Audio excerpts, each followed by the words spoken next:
Swastiastu. Halo semua, selamat datang di channel YouTube saya. Perkenalkan, nama saya Niputu Oktaviani, kelas 12 IPB 2, nomor absen 45. Di sini saya akan membuat ujian praktek ekonomi, yaitu cara mempraktekkan membuat jurnal khusus dan jurnal umum. Baik, selamat menonton. Yang pertama, saya akan menjelaskan mengenai pengertian dari jurnal khusus dan jurnal umum. Jurnal khusus adalah jurnal yang digunakan untuk mencatat transaksi keuangan yang sering terjadi sesuai dengan transaksinya.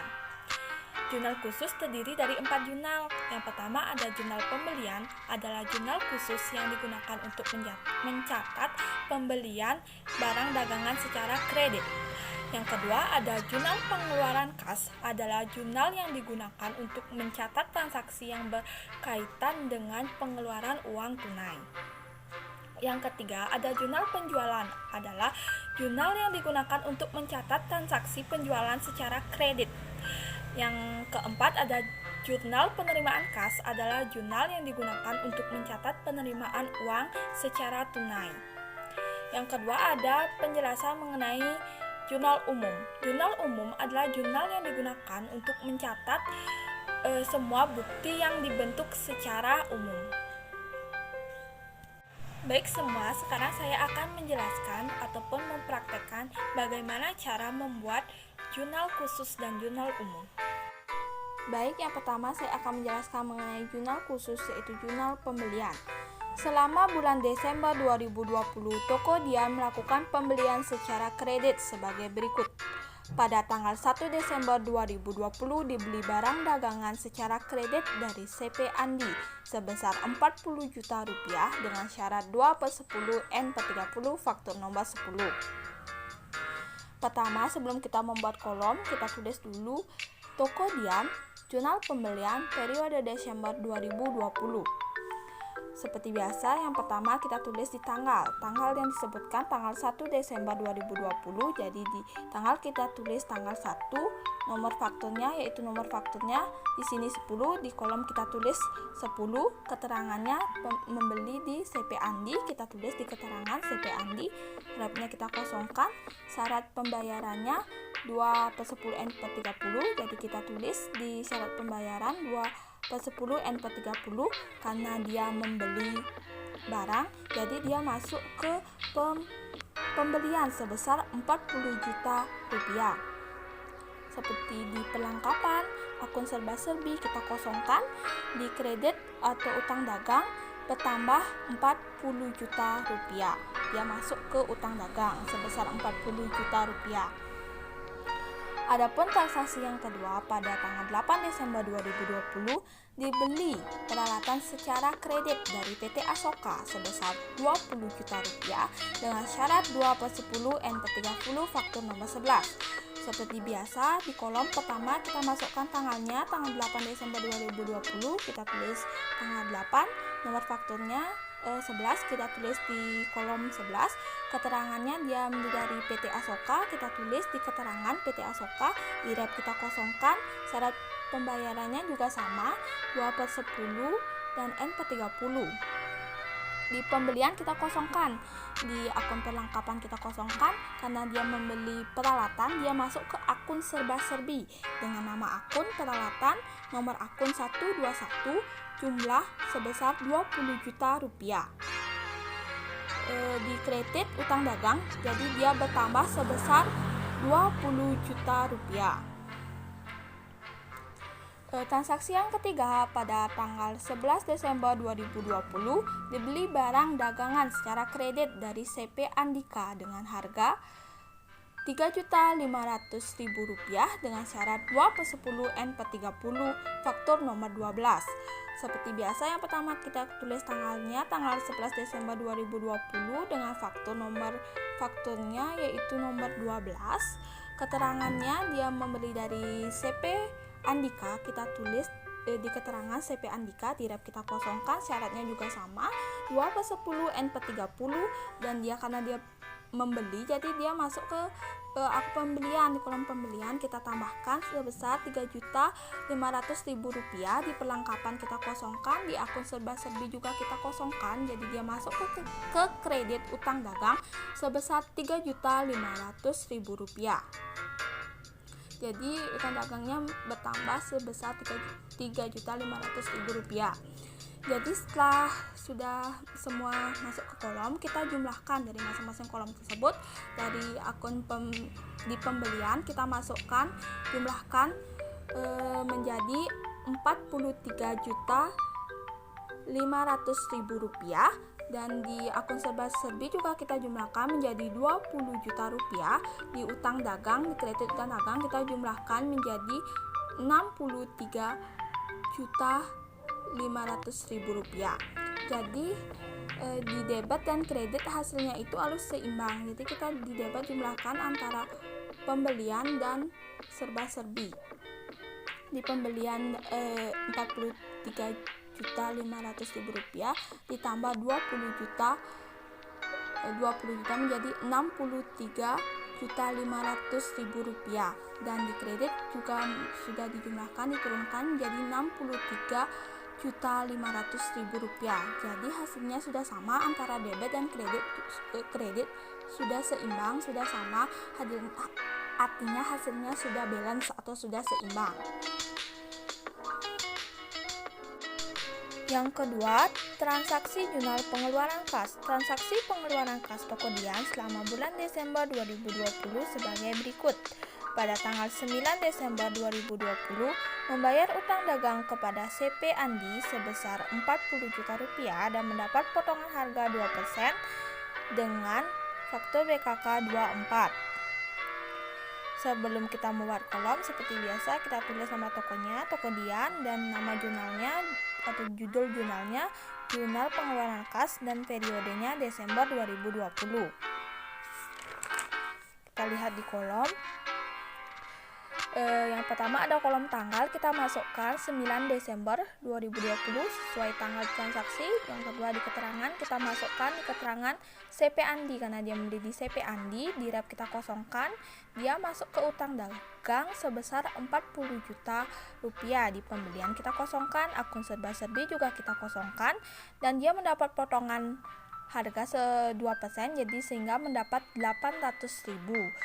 Di kas kita tuliskan 40 juta, hasilnya 40 juta rupiah dikurang 800.000 mendapat hasil 39.200.000 rupiah. Jadi dia masuk ke kas sebesar 39.200.000 rupiah. Yang adapun transaksi kedua pada tanggal 12 Desember 2020 membayar gaji karyawan bulan November 2020 sebesar 6 juta rupiah BKK 25. Kita tulis di kolom tanggalnya, tanggal 12, masukkan di kolom tanggal 12. Terus di keterangan kita masukkan keterangannya untuk apa, yaitu untuk membayar gaji karyawan. Di rep kita kosongkan, di utang dagang juga kita kosongkan, di pembelian kita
Rupiah.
Yang ketiga ada transaksi jurnal penjualan. Transaksi penjualan barang dagangan Tokodian selama bulan Desember 2020 sebagai berikut.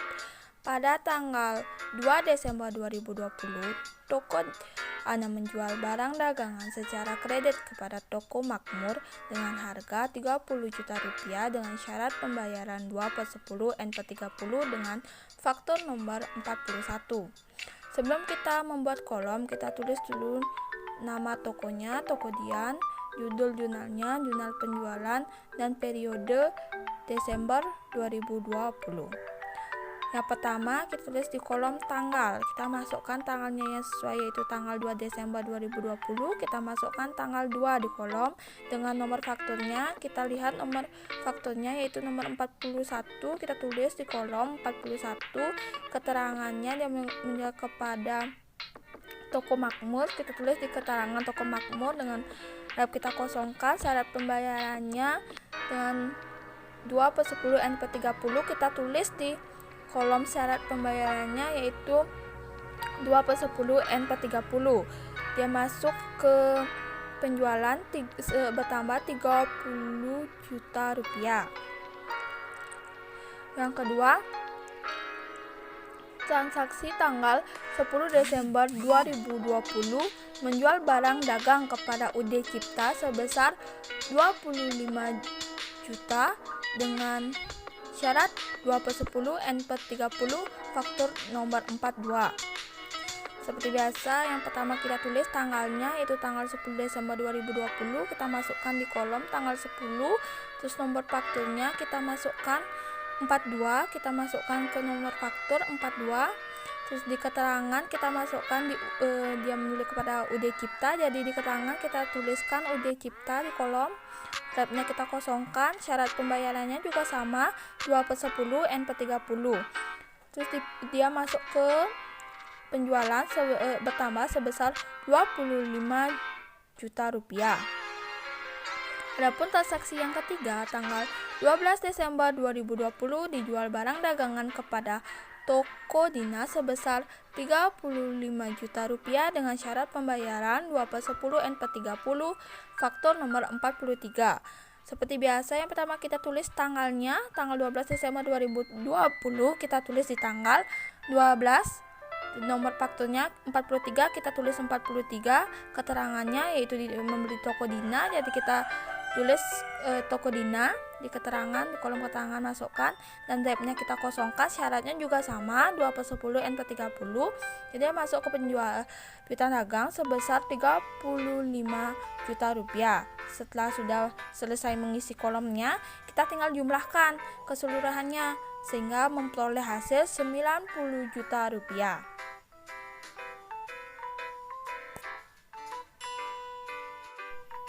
Yang keempat ada transaksi jurnal penerimaan kas. Transaksi penerimaan kas Tokodian selama bulan Desember 2020 sebagai berikut. Pertama, pada tanggal 20 Desember 2020 menjual barang dagang kepada Koperasi Makmur sebesar 7 juta rupiah dengan potongan harga 2% BKM nomor 113. Seperti biasa, sebelum buat kolom, kita tulis dulu nama tokonya, Tokodian, judul jurnalnya, jurnal penerimaan kas, dan periode Desember 2020. Di kolom tanggal kita tulis tanggalnya sesuai dengan transaksi, yaitu tanggal 20 Desember 2020 kita tulis tanggal 20 dengan keterangannya yaitu Koperasi Makmur. Kita tuliskan Koperasi Makmur, di rapnya kita kosongkan. Terus kita sebelum mengisi kita dari belakang mengisinya. Dari akun serba-serbi kita kosongkan. Di penjualan kita tambahkan sebesar 7 juta rupiah karena di sini menjual penjualan barang sebesar 7 juta, makanya di penjualan kita tambahkan 7 juta rupiah. Di piutang dagang kita kosongkan karena dia mendapat potongan 2%, kita tuliskan di potongan. Cara menjadi potongannya yaitu 7 juta rupiah dikali 2% dan hasilnya tersebut dibagi 100 sehingga mendapatkan potongan penjualan sebesar Rp140.000. Di kas juga kita dengan cara mengurangi penjualannya kan 7 juta rupiah dikurang potongannya Rp140.000 sehingga mendapatkan hasil Rp6.860.000. Jadi kas bertambah sebesar Rp6.860.000. Terus ada transaksi yang kedua terjadi pada tanggal 21 Desember 2020 menerima piutang dari UD Cipta sebesar Rp25 juta BKM nomor 114. Seperti biasa kita tulis dulu tanggalnya, dia tanggal 21 Desember 2020, tulis di kolom. Terus keterangannya dia mendapat piutang dari UD Cipta, kita tulis di keterangan UD Cipta. Di rap juga kita kosongkan, kita buat dari belakang. Dari akun serba-serbi juga kita kosongkan.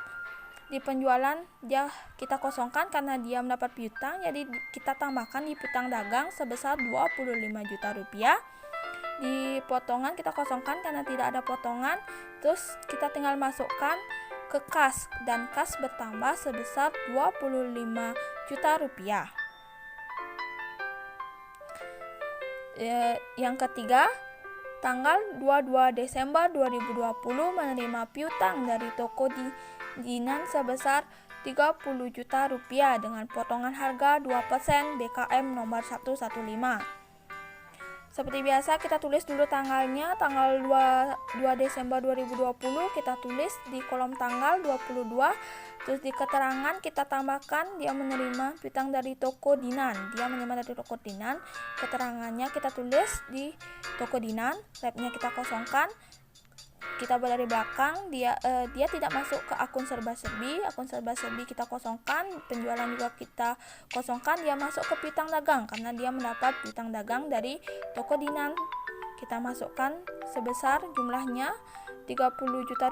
Kita masukkan di kolom Rp30 juta di potongan karena dia mendapat potongan. Jadi kita jumlahkan dulu cara membuat potongannya. Rp30 juta dikali 2% karena dia mendapat potongan 2% sehingga hasilnya tersebut dibagi 100 sehingga mendapatkan Rp29.400.000. Kasnya ini kita tinggal potong, kurangkan 30 dikurang potongan harganya 630 juta rupiah dikurang 600.000 rupiah sehingga mendapatkan hasil Rp29.400.000 dan kas bertambah sebesar Rp29.400.000. Setelah kita selesai mengisi kolom, kita sekarang tinggal menjumlahkan antara debit dan kredit dari masing-masing. Kasnya kita jumlahkan, kita turunkan, mendapat Rp61.260.000. Di potongan penjualan kita turunkan, mendapat jumlah Rp740.000. Di piutang dagang, kredit piutang dagang kita turunkan, mendapat hasil atau jumlah keseluruhan Rp55 juta. Di penjualan kita turunkan, mendapat hasil Rp7 juta. Jadi supaya debit dan kredit mendapat hasil yang balance, kita tambahkan di masing-masing debit dan kredit dapat kita tambahkan di kas potongan penjualan kita tambahkan sehingga mendapat Rp62 juta dan di kredit piutang dagang dan penjualan kita tambahkan. Keduanya ini kita tambahkan mendapat hasil 62 juta rupiah. Jadi hasil antara debit dan kredit ini sudah sama, sudah seimbang. Artinya transaksi tersebut sudah balance. Yang terakhir, saya akan menjelaskan mengenai contoh transaksi jurnal umum sebagai berikut. Yang pertama, pada tanggal 26 diterima nota kredit dari toko makmur karena barang yang rusak sebesar 10 juta rupiah. Sebelum kita membuat kolom, seperti biasa tulis dulu nama tokonya, toko Dian, judul jurnalnya, jurnal umum, dan periode Desember 2020. Kolom pertama yaitu kolom tanggal. Kita tulis tanggal yang sesuai dengan transaksi, yaitu tanggal 26. Kita tulis di tanggal 26 dengan keterangan debit letter penjualan sebesar 10 juta rupiah dan piutang dagang dikredit sebesar 10 juta rupiah. Transaksi yang kedua, pada tanggal 28 diterbitkan nota debit kepada CP Andika karena barang yang rusak sebesar 1 juta rupiah. Seperti biasa, di tanggal kita tulis tanggal yang sesuai dengan transaksi di atas, yaitu tanggal 28. Keterangannya kita tulis di debit utang usaha sebesar 1 juta rupiah, letter pembelian dikredit sebesar 1 juta rupiah. Setelah mengisi kolom tersebut, kita tinggal jumlahkan transaksi antara debit dan kredit. Kita jumlahkan, turunkan sehingga memperoleh hasil 11 juta rupiah, dan di kredit kita jumlahkan, turunkan sehingga mendapat hasil 11 juta rupiah. Kita tinggal jumlahkan antara debit dan kredit karena debit dan kredit harus mendapatkan hasil yang sama atau seimbang. Jadi hasil yang diperoleh sudah seimbang, sama-sama 11 juta rupiah, artinya transaksi tersebut sudah balance. Sekian penjelasan dari saya. Jika ada salah kata dan salah penjelasan dalam video saya mohon maaf, dan saya tutup dengan Parama Santi. Om Santi Santi Santi Om. Terima kasih. Bye.